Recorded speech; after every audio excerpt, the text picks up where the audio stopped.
ایک دفعہ کا ذکر ہے، ایک گاؤں میں ایک بیٹی،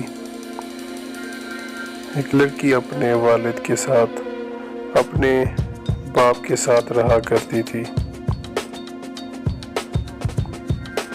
اس لڑکی کے امتحانات تھے، ان کے پیپر ہو رہے تھے، اور وہ لڑکی اپنے باپ سے پڑھنے کے لیے اپنے باپ کے پاس گئی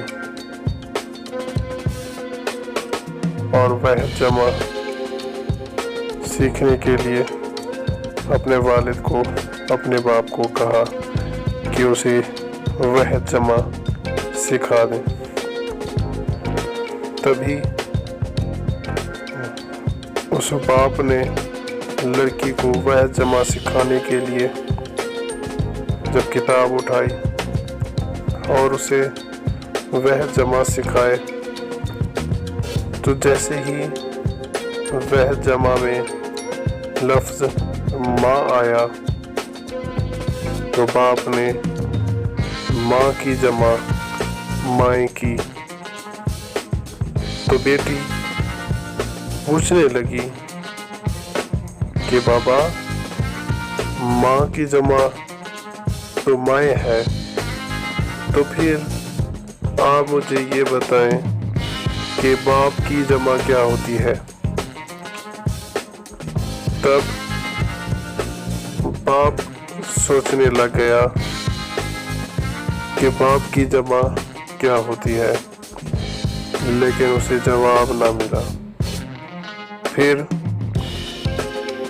باپ نے اس لفظ، باپ کے تمام مترادف سوچے لفظ، جس میں والد، ابا، باپ، ابو، لیکن ان تمام الفاظ میں بھی جمع نہیں مل سکی، یہاں تک کہ باپ کے مترادف تمام لفظوں میں جمع نہیں مل سکی۔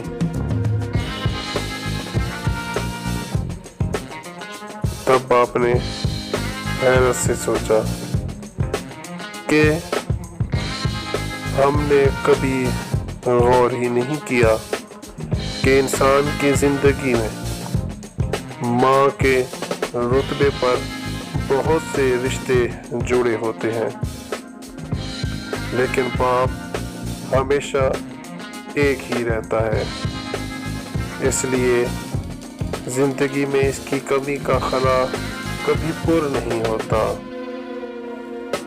اس لیے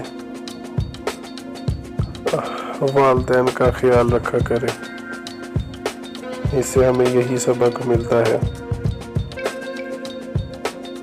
باپ ایک ایسا درخت ہے کہ جس کا سایہ اس کے بچوں پر ہمیشہ رہتا ہے،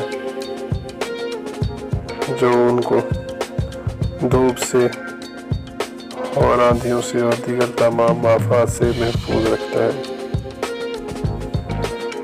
مدت کے بعد خواب میں آیا تھا میرا باپ،